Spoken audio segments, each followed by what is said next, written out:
On this episode of Locked On Lightning, opening night is finally here. We talk about the NHL schedule. It doesn't make any sense, as it normally doesn't. And we also talk about how far can the Lightning go. All that and more coming up on today's episode. But first, let's play that music. You're Locked On Lightning, your daily podcast on the Tampa Bay Lightning. Part of the Locked On Podcast Network, your team every day.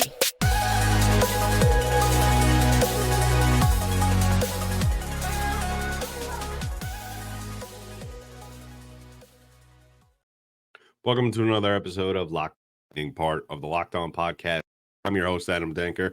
Thank you for making us your first listen of the day on today's episode of Locked On Lightning.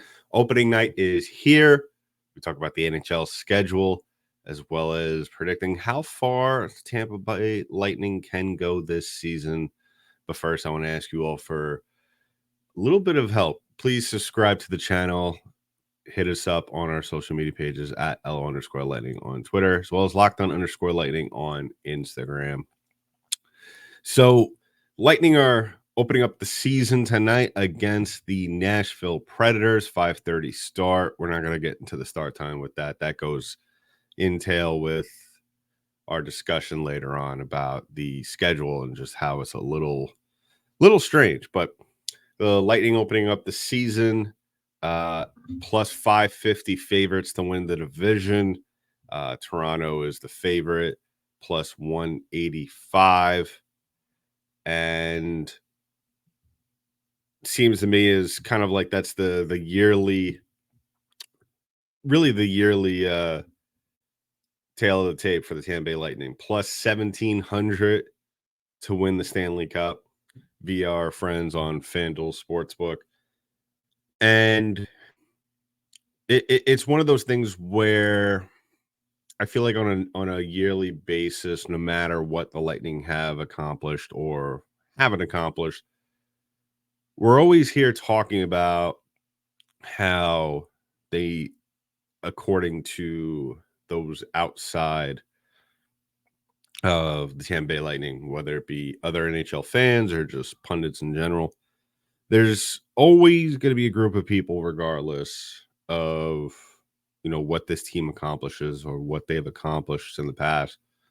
There's always going to be that overwhelming majority of people that for some reason take the Lightning too lightly.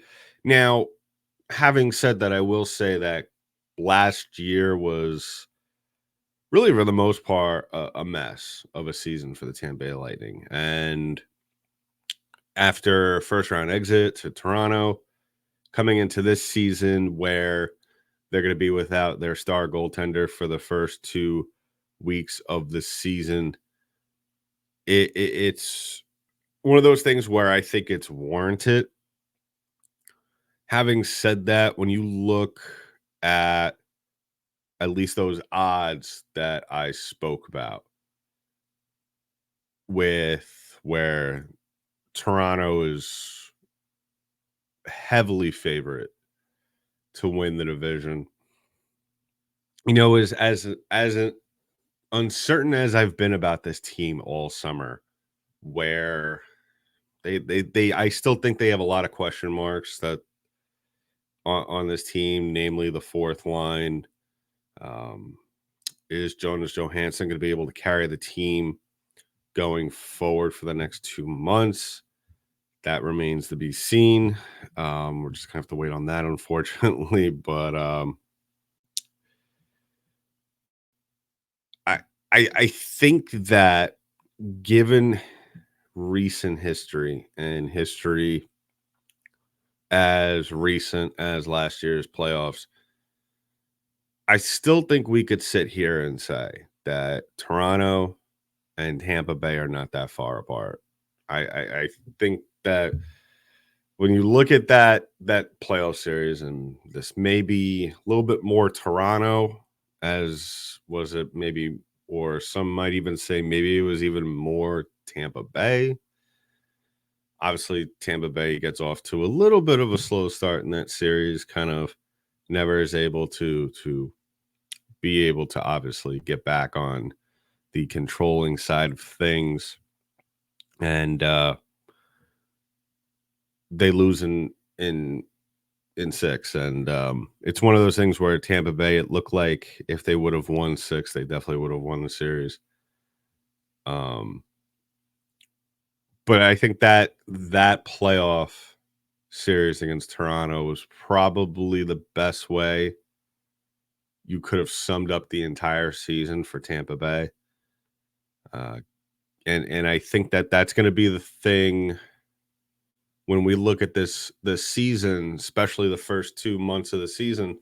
I really think that it's going to be something that a lot of us are going to have to at least focus on for when it comes with this Tampa Bay team, because this team has the talent. I think there's really no dispute about that. It's what they have done with that talent over the last couple of years, or haven't done with that talent, is really something that I think that in hindsight, they've squandered a good portion of games, good portion of chances. And that's the best thing about opening night, is that you get to kind of just start with a clean slate. You go up against a team that was very scrappy last year and is looking to I'm not entirely sure where Nashville is right now in terms of what their plan is. I think they're kind of in the middle. They're one of those teams, I think, like last year, where they just kind of accidentally fell into the middle of a playoff run. And I feel like that's going to be the same thing this year. Because looking at their roster right now, they if Saros comes out of the gate this year and plays up to the level that we all kind of figured that he can, this is a team that definitely is going to be really difficult to play against for any team. It doesn't matter whether it's the Lightning or whoever. So yeah, tonight's game, I think really what Lightning fans should look at it, and I can't even say tonight, this afternoon's game, 5:30 start. I think that Lightning fans should look at the first, I would say the first 5 minutes should be a testament to where this team is now. Obviously, super early, 5 minutes into the season. Not really a good sample size of where this team's at, but at the same time, I mean, you got to start somewhere, and what better way to start getting things on the right track than in the first game of the season? So we'll keep an eye on that. I fully expect the Lightning to win tonight, regardless of who's in net, and that's probably going to be Jonas Johansson. I still expect the Lightning offense to come through, not really score a lot of goals, but at least challenge Saros quite a bit. So we'll see if they could do that and get off to an early start and set the tone going forward for the rest of the game, as they attempt to get back to not only the Stanley Cup playoffs, but to the Stanley Cup finals. So we'll talk about that. We'll keep an eye on that. Probably maybe later tonight we'll drop an episode. So or at least a little bit of a recap. So keep an eye out for that. So in just a little bit, we'll be talking about the NHL schedule as it normally does, just making zero sense. I don't understand some of the things that where this schedule is going. We'll talk about all of that and more. But first, let's talk about our friends over at Game Time. Now, if you haven't heard about Game Time, well, listen up, because now with the NHL seasons beginning today, you definitely want to go to as many games as possible. And sometimes it's a last minute thing, and the best app to go to and to do that with and not spend a ton is Game Time. So you shouldn't have to worry when you're buying your tickets for your next big event. Game Time is the fast and easy way to buy tickets for all sports, music, comedy, and theater events near you, with killer last minute deals, all in prices, views from your seat, their best price guarantee. Game Time takes the guesswork out of buying tickets. So download the Game Time app, create an account, and use the code LOCKEDONNHL for $20 off your first purchase. Terms apply. Again, create an account, redeem the code LOCKEDONNHL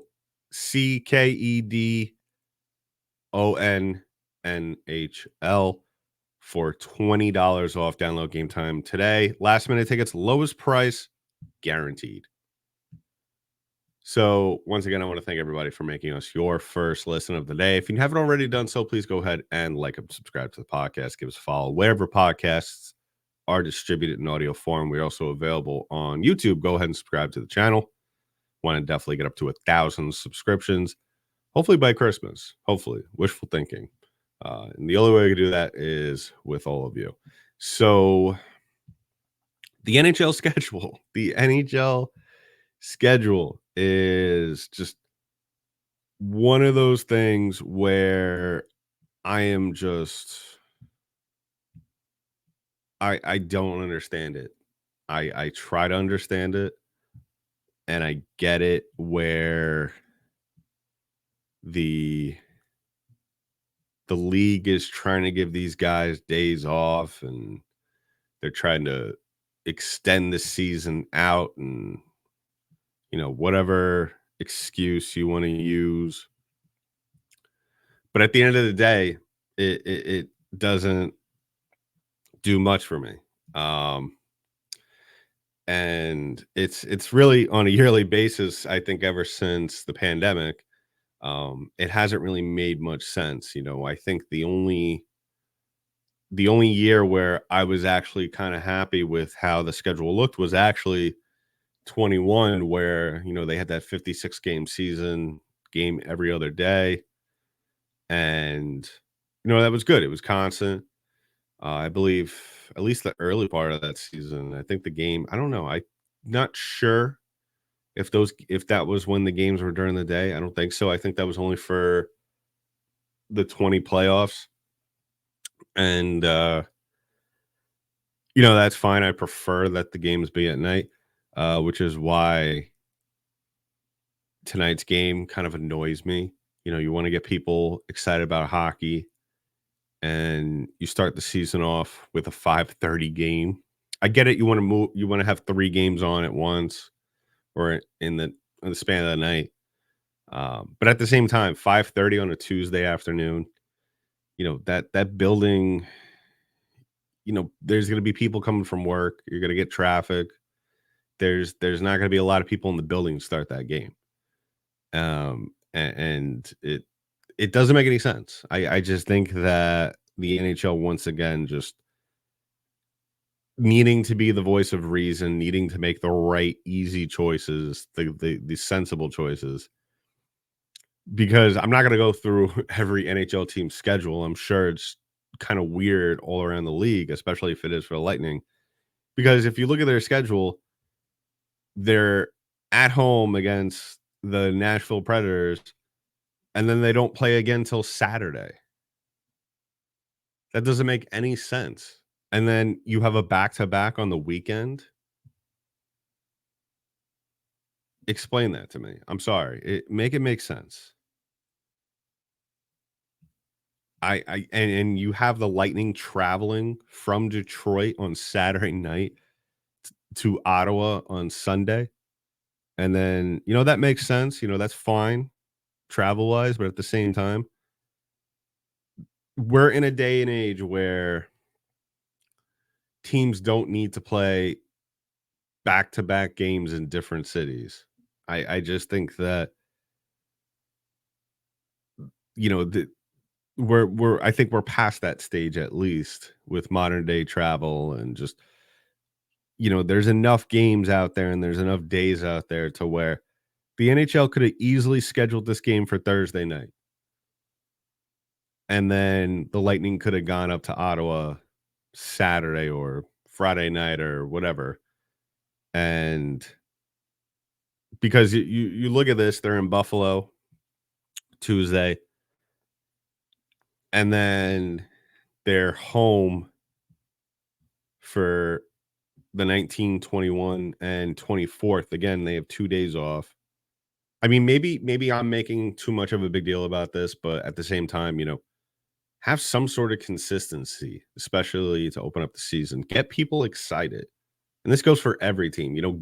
Teams shouldn't be opening up the season or opening up their season and then having 3 days off immediately. They had all summer to have off. That doesn't make any sense. It doesn't make any sense logically. It doesn't make any sense in terms of trying to promote the team, the league. That's like the NFL opening up on it, like the Chiefs opening up on Tuesday night and then not playing for 2 weeks, giving them a bye week right away. It doesn't do anything, especially if, like I said, you want to get people excited. Because you look at November. Let's talk about November real quick. November, after the Lightning are at home, they go on the road for 4 straight games. They play in Columbus on a Thursday. They're in Ottawa on Saturday. That's fine. You get that day off there. That makes sense. That's perfect. That's fine. I have no problem with it.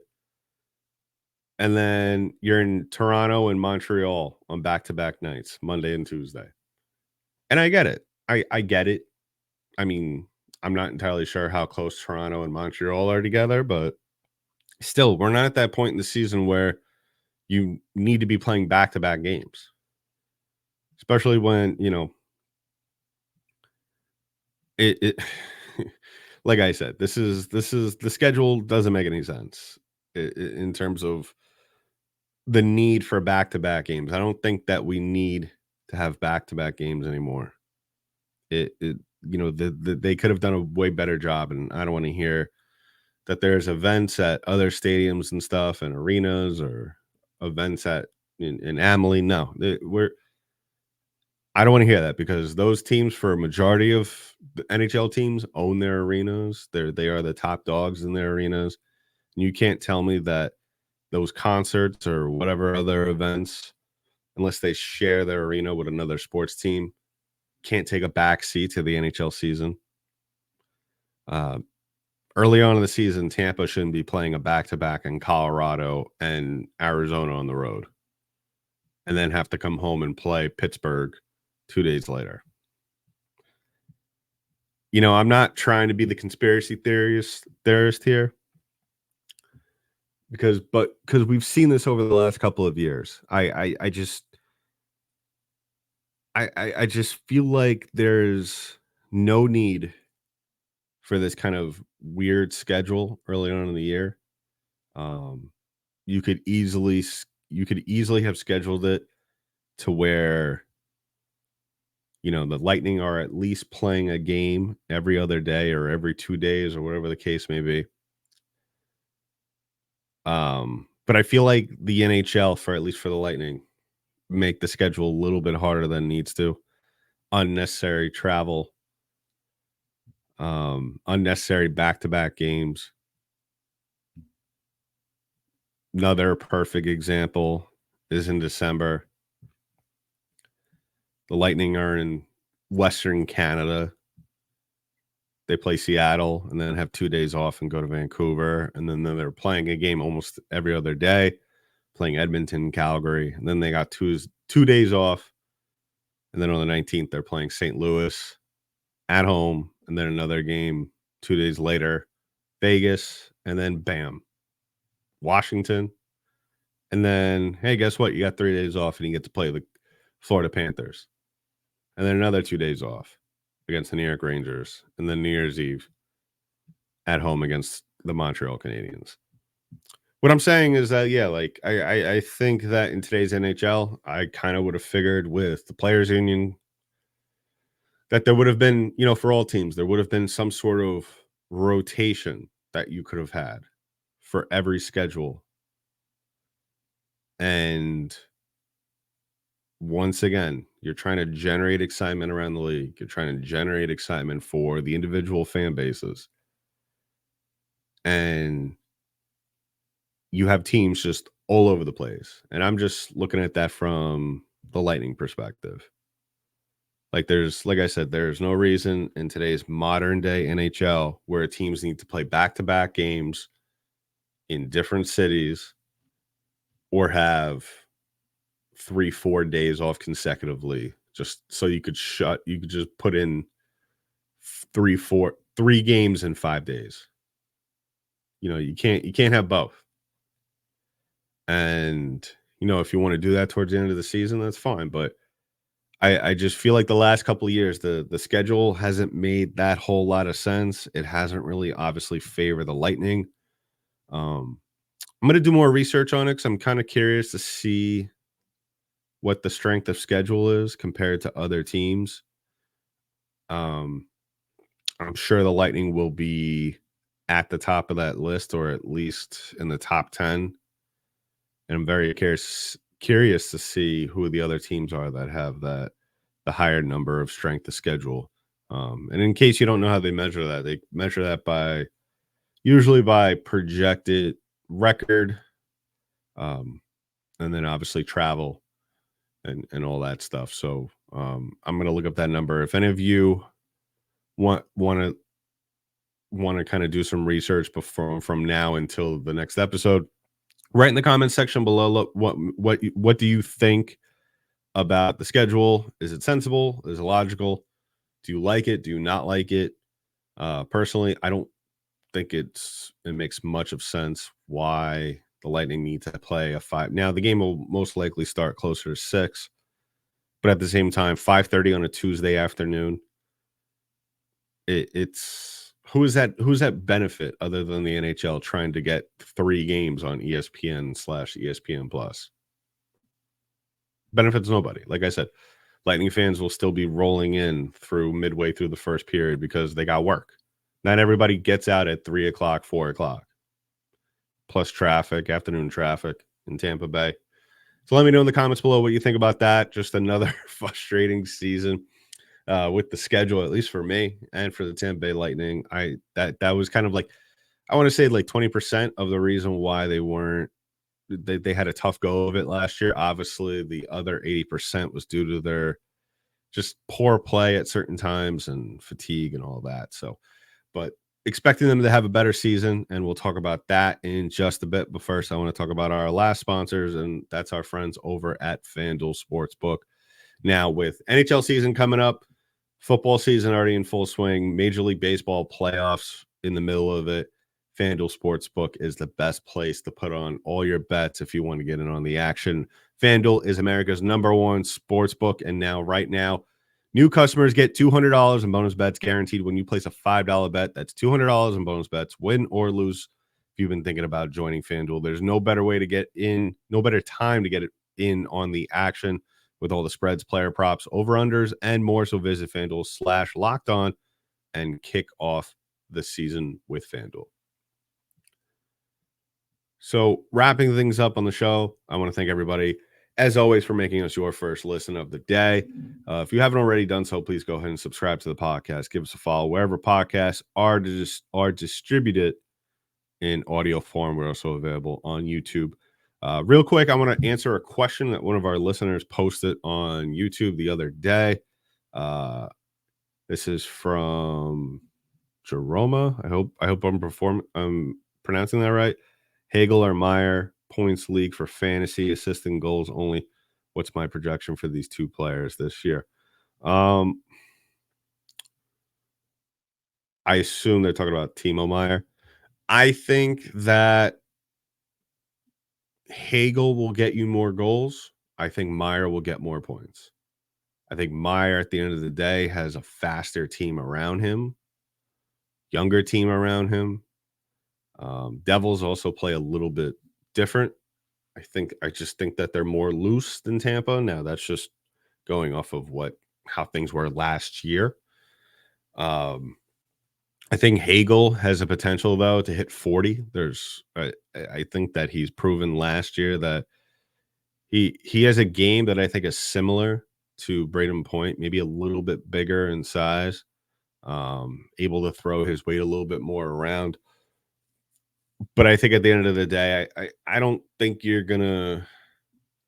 I don't think you could really go wrong with either. I think maybe depending on how in tune everybody the rest in your league is, I think that you might be able to get Hagel later on, whereas a lot more people know Timo Meyer. Devils are going to be really good this year, and usually people in fantasy go after the good players on the good teams. Not saying obviously Tampa is not a good team, but the Devils are obviously, I think, more well followed nationally, depending on where you are, especially. I don't know what part of the country you are in, but I would imagine with the success that the Devils had last year as opposed to what the Lightning didn't do, I think a lot more people are going to be focused on what the Devils are going to do, as there's a lot of talk around them that really they're on the cusp of being a cup contender, or at least being close to winning a cup. So I think that, but I think that's my diplomatic answer. I think that both those guys are going to get you points. They're both going to get you goals. I think Meyer will be around 30. I would say maybe the 75-point mark. I think Hagel could also get you around the same as well. It just depends when and where in the draft you are and when you're going to be able, when those guys are available. I don't think you should be wasting top 3 draft picks on Brandon Hagel or Timo Meyer in those first 3 rounds. So that's my little fantasy hockey take on that. But real quick before we wrap things up, just talking about where we expect the Lightning to be this year. I expect them to fully be in playoff contention. The division is an interesting. It's one of those things where the league, or at least the division, really could shift either way. And it doesn't necessarily it doesn't necessarily it doesn't really depend on the Lightning. I think there's a lot of things that go into play here with where the Lightning will be in the division, because when you look at this division, we know the Maple Leafs are going to be in the top 3. We know the Panthers are going to be in the top 3. So that really leaves one last spot. Now that's dependent on, are the Bruins going to have the kind of year what they had last year? Is this the year the Red Wings kind of start to propel themselves to the top of the division? Some people actually believe that the Senators might be in play this year, which is an interesting assessment. But a lot of these teams, like the Sabres, with the Senators, those young teams, it's one of those things, and the Red Wings, where I think that they need to play for a couple of weeks for me to kind of see whether or not they're the real deal. This is going to be a real big cliche, but I think just the Lightning needs to go out there and play the right way. They just need to go out there and do the things they can do and just focus on winning games and accumulating points and playing sustainable hockey, something that we've spoken about pretty much throughout the entirety of the existence of this podcast. And like I stated before, the Lightning have done a lot of things in the past that, when it's come out negative and really affected them in a way to where last year, for example, they did a lot of things where they put themselves in a lot of situations where they hurt themselves throughout the course of a game,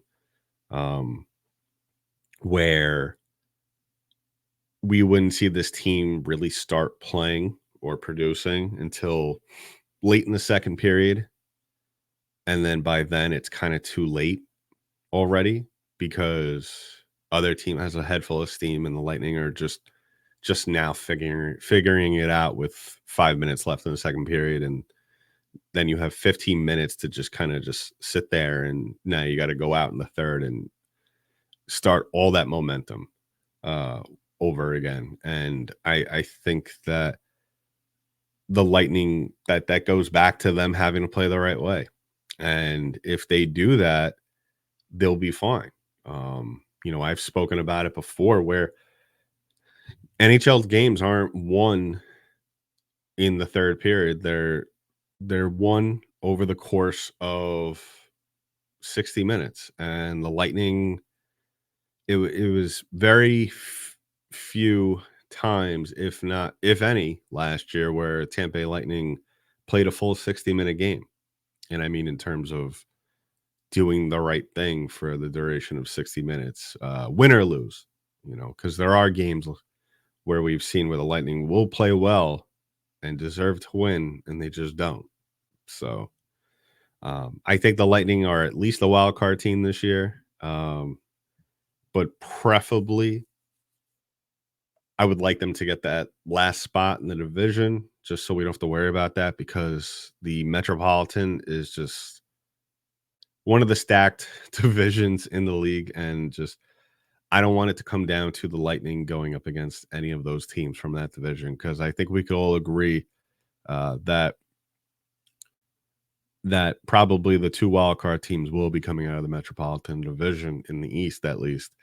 And it would be more beneficial to the Lightning just having to worry about staying in that third spot in the Atlantic Division than having to worry about having to match points with a Pittsburgh Penguins or a New York Rangers or even a New York Islanders, who I'm hearing a lot of good things about. So Lightning needs to worry about their division. They just need to worry about winning those games when they play against their divisional rivals. And they just need to worry about playing 60 minutes. I think 90 points will do it for them this year. But at the same time, that wild card in the Boston Bruins, don't know what you're going to get from Buffalo. Don't know what you're going to get from Detroit. Ottawa even is kind of a wild card within itself. You don't know what you're going to get from them. We might get a season from Ottawa that we saw from Buffalo last year. So a lot of things that will be in play for the Tampa Bay Lightning this year, but the only thing Tampa could worry about is Tampa. So let me know in the comments below what you think about all of that. Are you optimistic for this season? Where do you think the Lightning will finish in the standings? And can they hold the fort down until Andre Vasilevsky comes back? That will definitely be the constant point of conversation for this team throughout the first 2 months of the season. So we will keep an eye on that. And the next time you hear from us, we'll be talking about tonight's game. Hopefully a win at home against the Nashville Predators. So in the meantime, that's been it for this episode of Locked On Lightning, part of Locked On Podcast Network. I'm your host, Adam Danker. I'll talk to you in the next one.